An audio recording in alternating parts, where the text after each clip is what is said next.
putting his ear in them. But he goes and gets a bloody screwdriver from underneath the ring, puts a screwdriver through his ear hole, his flesh hole, and twists it, and you get a perfect camera shot. Oh, it's rank. It's so rank. I thought he was going to snap it. I thought he was just going to go for it and snap it. Jeff must have numb ears. He's a legend. It was gross. It's one of those matches. One of those things where you want to look away but you can't. And then you think, oh, if his ear rips, I'm going to be sick. Yeah. But then you kind of want it to happen just because you're like, oh no. But yeah, great, absolutely really brilliant. Good. And as I said, very good. So that was a good point in the match. The tag match between Rollins and Ambrose and Drew and Dolph was brilliant. Fantastic. That was really good. Some other points to pick up on: Becky Lynch winning the women's title. Yay! Still as a bad guy, but we're all getting cheered, didn't we? We're all cheering her. It's difficult. I don't, and they went back on, SmackDown, didn't they, as well, and tried to still make her out to be the baddie. But we love it, the fact that she keeps calling like Charlotte a bitch and winding Charlotte up and then beating her up. But we're all still cheering for her. Yeah, oh, definitely. So it's mint. I think it's about time What's brilliant is the crowd seem to be playing out their own storyline in their head, going, no, we're ignoring this storyline. We're pretending that we're getting what we want, but Becky won, so that's the main thing. So in the end, they got what they wanted. Becky is the champion, just not the way they liked it. But yeah, brilliant and good to see. Good to see going forward with that. Another Alexa Bliss and Ronda Rousey. Yeah, fantastic. I think this was one of Ronda's best matches now, to boot. I agree. I'd probably say it's the best one. In terms of one-on-one. It was a good length. It was about 10 minutes or so. She worked the ribs the whole way through at Alexa, so it made it believable that she could actually... she made it believable that she couldn't do the roll and everything then, could she? And couldn't lift her up, which was good. So you needed that to happen. And whoever was the booker for this match did a really good job in terms of making... Ronda Rousey, who's one of the toughest people on the planet, obviously hence the name, feel relatable and almost feel like she had to come from behind. And all good guys are at their best when they're losing, and then they have to win and come back. Yeah, it was good. And to be fair, Alexa Bliss, she gets looked at as this little wrestler, but she's brilliant at what she does, and we have to remember that she's so talented. She's great. You believe that she is this horrible bully. You believe that she is Bliss, blissfully a bully. And her talent, she put up a really good fight, and I think she's going to really help elevate Ronda with this for sure. Yeah, no, definitely, and correct, 100% correct. I couldn't agree more on that. So yeah, and that's pretty much it for Hell in the Cell. There's a couple of other little bits that I wanted to pick up on. So there's been rumours reported on Cultaholic.com. If anyone is a wrestling fan and hasn't seen Cultaholic, go to them on YouTube, follow them on Twitter. They're absolutely brilliant. They do a really good job, really funny lads. So yeah, subscribe to them. But yeah, they reported earlier today that there has been a meeting held between... Triple H's number one guy, I don't know who that is, and the head of Impact Wrestling. Now, this is a secret meeting which no one knows what it's about. Dave Meltzer of the Wrestling News Observer Weekly has reported this, who's a very reliable source. He's right about 95% of the time, generally, about these things. I don't know how he knows this, but he does. I'm guessing he used to work in wrestling. Well, he's obviously got a mole. And he's not wrong about many things. So what could this possibly mean, for the future of wrestling, really? I mean, the probability is it's probably just because they want, with all the guys like Styles and Joe, they probably just want the library so they can put all the old TNA stuff on the network. Yeah. But how cool would it be to have a proper invasion angle with TNA? So good. You could get, AJ, and you could get Joe Samoa. And EC3 from NXT. There's so many people now who were in NXT, even Drew McIntyre, who were in NXT and did in TNA and did such a good job. So yeah, looking forward to seeing what happens with that. Really. Yeah. Oh, I hope something comes out of it a bit exciting. Yeah. Bit of a stir up. We could do with a stir. 100%. Well, who doesn't want to stir? And then the final part of this wrestling chat is in regards to what we mentioned earlier about there being a second pay-per-view in Saudi Arabia, and if we've written down here, it's the second men's-only pay-per-view. Now, I don't think that was WWE's intention, but obviously in the country of Saudi Arabia, or the state of Saudi Arabia, whatever it's called, women aren't allowed to wrestle. They're not allowed to be seen in the public eye, so they are not allowed to be on the show. So it is a men's-only pay-per-view. So my question to you is, do you think that WWE have given Evolution, which is just weeks away now, the first ever women's pay-per-view, to the women to sort of keep them happy with having 2 pay-per-views in front of 60,000 people in 6 months that they can't be on? Or do you think that's just a coincidence? I think it was pardon the language, I think it's a crap coincidence. It's sad, because they do deserve their own pay-per-view. Because that's the thing. I think the way when Stephanie becomes Stephanie and not Stephanie McMahon, she gets out on that stage and she really does step it up and say how proud she is of her women and how far they've come. And I believe every word she says.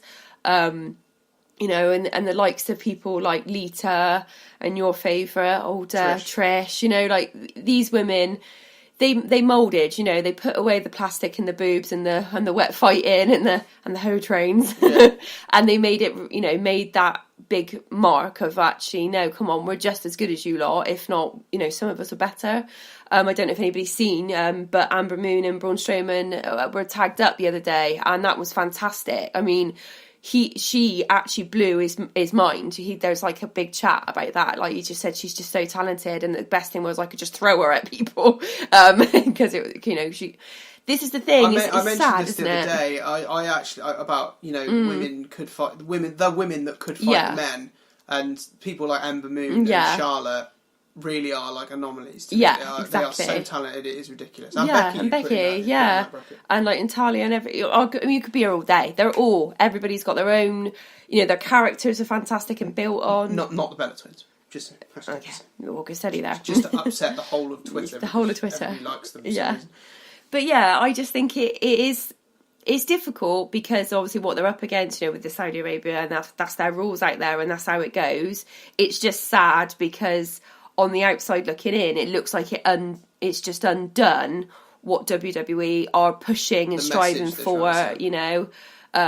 Evolution is a massive message. It's a standing point for women in sport, if anything else, and little girls out there. It's okay if you don't want to play with Barbies and be girly. If you want to get on a bike and hurt your knee just like your brothers do and your boy mate down the road does, it's allowed. And if you want to get into a 20x20 ring and start throwing everybody around, then do it. I envy all those women. I wish I could do it.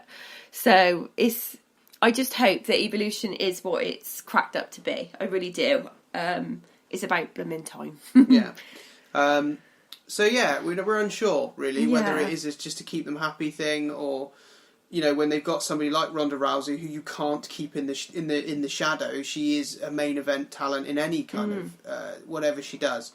So we look forward to seeing Evolution, and at the same time, I didn't enjoy the last Saudi Arabia show, the Greatest Royal Rumble. You didn't even watch it because you weren't here. No. The idea was brilliant, but I never thought I could get bored of a Royal Rumble. Yeah, but 50 was it went just on too and many. on and on. And... that's it pretty much for the wrestling talk this week. We've done it a bit of a disjustice to the pay-per-view. The pay-per-view itself was actually quite enjoyable. Yeah, just the main event really that was. And sadly, Rusev Day was a kick-off show, wasn't it? And things, so that was a bit sad. I don't like him not being used in the real world. There's a lot going on anyway. I don't know if people have seen older English beat him up the other night as well. So there's a lot more going on, which is nice about the Hell in a Cell has put a stamp on it, and it's pumping up the storylines. That's what I would say. So yeah. So that's that. Yeah. So that's the news. That's the wrestling news for the week. And now we're going to go into the main portion of the show. Dun, dun, dun. We're going to talk about The Nun.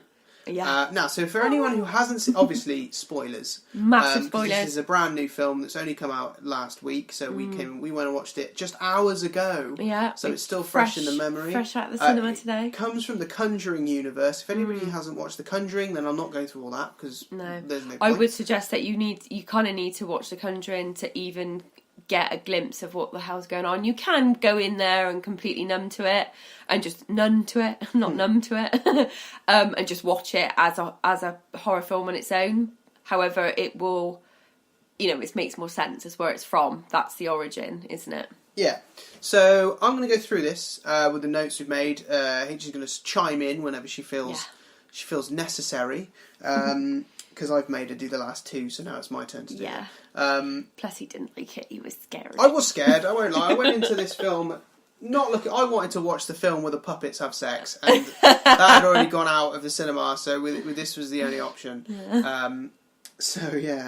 Also, we got an advert for the new Halloween film. Which that looks amazing. Looks amazing in terms of... Definitely doing that one. Looks like they have just cancelled all of the other films apart from the first one and gone, so the first one happened, all the rest didn't happen, and now you just pretend that happened. The other 9 films or however many, you just go, fair enough, and I'm happy about that. Yeah. Jamie Lee Curtis looks really old, which is sad. Yeah.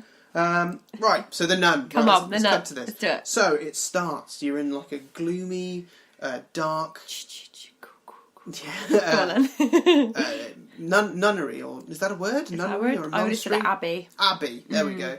In Romania, so that's damp. And it's dark, and then you've got these 2 nuns going down a corridor towards a door, and there's some Romanian words on it which translates to "God ends here." Dun, dun, dun. Stop doing. I'm just, I'm setting the scene. She's scared herself now.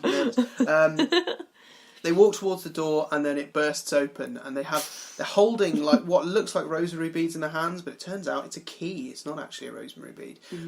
They go through the door. The first nun gets absolutely battered by something. You don't see what it is. No. I can guess what it's going to be though. And then the younger nun, who, by the way, there's a couple in this film. There's at least three young nuns in this film that I don't believe would become nuns in real life. But then this is in the 50s, I suppose, so it was a different time. Different era, So yeah, the older nun says to the other one, "Run, you need to get out. You need to do what you need to do." And I can't do it. You're not really sure what she means by that. Unfortunately, the girl runs to the window with a noose, as you see the nun faintly in the background walking towards her, or hovering towards her really slowly. She looks behind her, sees her come in, she asks God for forgiveness, and she jumps out the window, and that's it. She is dead. That's the first 2 deaths of the film. That little moment there in that film reminded me of The Omen, that very horrible death when his nanny jumps out the window and hangs herself. It was a bit of a nod there, I think. Maybe it might be. There's also quite a lot of bone-breaking noises in this film. A lot of neck cricks and like just noises that just sound horrible. So yeah, that happens, and then you cut to I'm guessing is a couple of weeks later, and you get a very nice young man who's got some vegetables on his cart and he's whistling away, having a great time, and then he hears the sound of a crow. What do crows do? Crake? What I don't know what the word is. Crowing? That. Yeah. You hear the sound of a crow going... it's more scary in the film. Yeah. And then you go up to you see the stairs, and you see the nun completely... This nun, the young nun. There's a lot of nuns in this. That's going to get confusing. The suicidal nun. The suicidal nun. Herself hung. And he obviously is quite shocked by this. And then... This is important. So you see the face, and the crow's been pecking at the face of the nun, so it's pretty grim. And then the nun's head falls off, so her body falls to the floor, followed by her head. Yeah. That's important. Remember that later on, because there's a bit of incontinuity here, which we need to mention. It then cuts to the Vatican, and if anyone has seen the film At World's End with Simon Pegg and Nick Frost, the Reverend Green, who's the guy they get their drugs from in that film. He's always religious. He is. He's he's a real reverend in this one. Yeah. He is in the Vatican talking to the co-main protagonist in the film, Father Burke, who is Italian. I want to say Italian. Yeah, he's got that. Yeah, I think he's Italian, actually. Yeah, I think he's Italian. I don't know many Italian Burkes, if I'm being honest. But either way, maybe it's short for something else. Yeah, maybe. And they basically describe to him that he needs to go to Romania because there's been a suicide, and the church looks bad because if nuns are committing suicide, then what's to stop all the rest of the nuns losing faith? And not just nuns, but anyone in the church losing faith. Plus obviously, just for a bit of history for those who don't know, but in the Catholic religion, it's counted as a sin, isn't it? Yes, to commit kill suicide. yourself is not. Yeah. It's frowned upon. They're not. It's not. They Yeah. don't like it. And it's not. Yeah. They're not a fan of that. And the Burke obviously asks them what's going on. What's the